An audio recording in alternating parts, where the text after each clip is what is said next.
छोरी बहरवा अरे आजा तू घरवा ले आई गेरुआ सारी जी। सावन के पावन महीना में पत्नी अपना स्वामी जी से कहते हैं कौना भाव में कि छोड़ दे बाहर कमाए।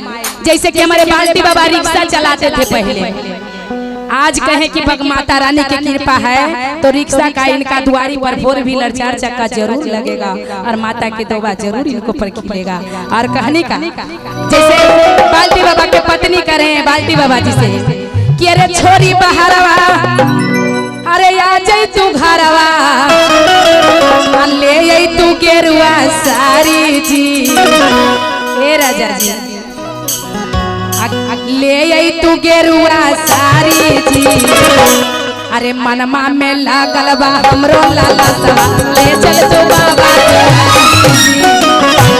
लागल बा हमरो लालसा ले चल तू बाबा दुआरी। छोरी बहरवा आजा तू घरवा ले आवा गेरुआ सारी जी।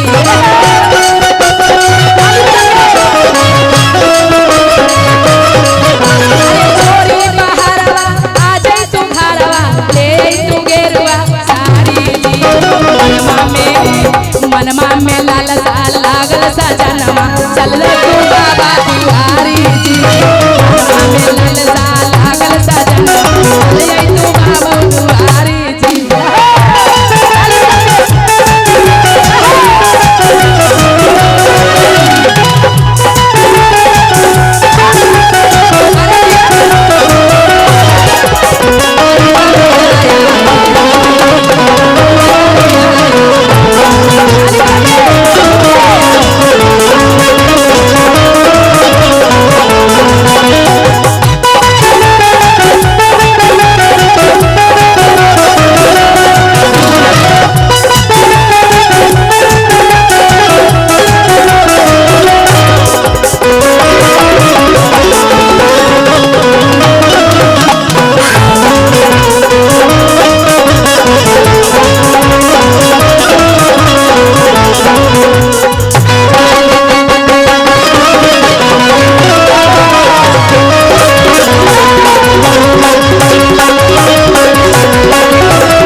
तनी जाई नहीं विक्रमपुर बाजार में जोरे जोरे कामर कीन के ले आई।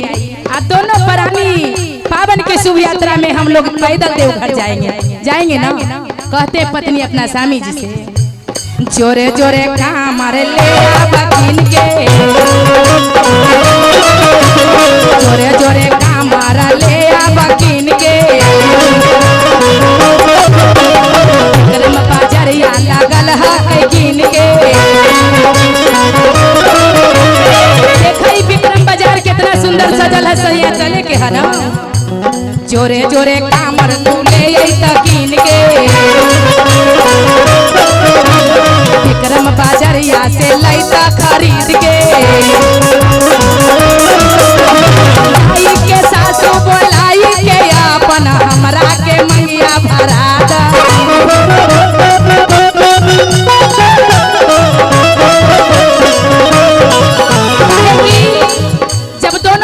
देवघर जेबा तब बिना सासू के चरनिया छूले शुद्ध न होई यात्रा। इसीलिए सासू माँ से कहने का जाई के सासू बोलाई दा हमारा से मंगिया भरा दा जी। से मंगिया भरा देवघर में लागल है मेला सजनवा अबरी के हमारा घुमा दा जी।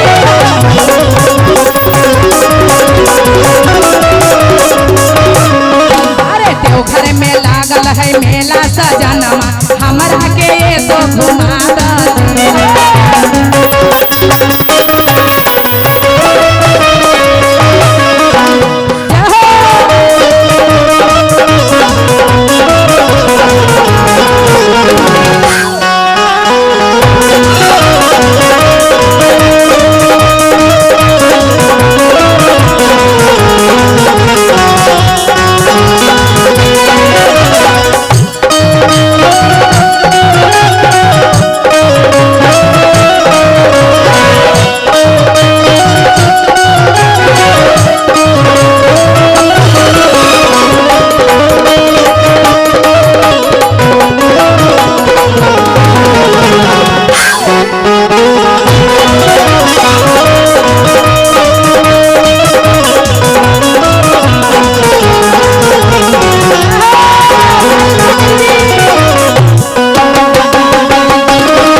जी इतना दिन 3-4 महीना पहले ही प्रोग्राम रखे हैं, लेकिन सभी से बात किए वीडियो कॉलिंग पर।